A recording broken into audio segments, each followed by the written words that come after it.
it still doesn't really feel like it's my reality when I think about it a lot. Like when I think about it deeply, I feel disconnected from it. And I know that might sound really, really weird, but when I've talked to other people online that have the BRCA1 or BRCA2 alteration, usually there's somebody in their family that was diagnosed as well.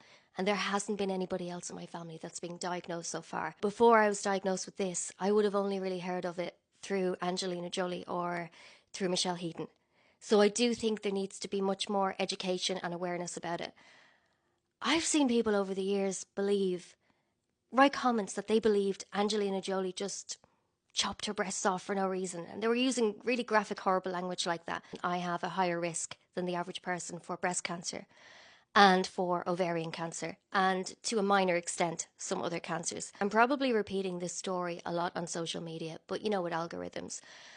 And the thing is, if I'm coming into your feed and I'm triggering you, please block me. I have no problem with people unfollowing me or blocking me if or muting me, whatever makes you feel comfortable. I'm being really serious saying this. I've had to do this in the past where I've had to put certain accounts on mute so it wouldn't trigger me. I would like to speak about issues involving BRCA alterations more, but I'm not the most educated person when it comes to this. I kind of just found out everything as I stumbled along my journey. I was part of an advocacy group in Ireland, and I found it too much. I found it really overwhelming. My mind can be flooded with intrusive thoughts sometimes, like many people's minds, I suppose.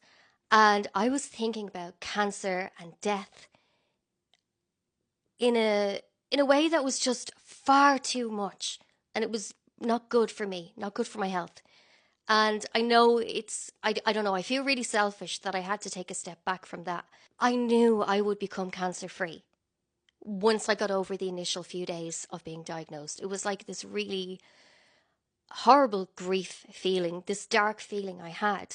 But once I got my treatment plan, and I don't know, I could see some sort of light, I kind of thought, I know I will become cancer free.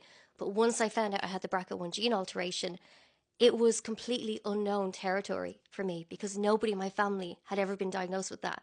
And I knew so little about it. So this is the thing. I don't know. I'm very conflicted. I think there needs to be much more awareness, but sometimes I just feel like I'm not strong enough to be that person.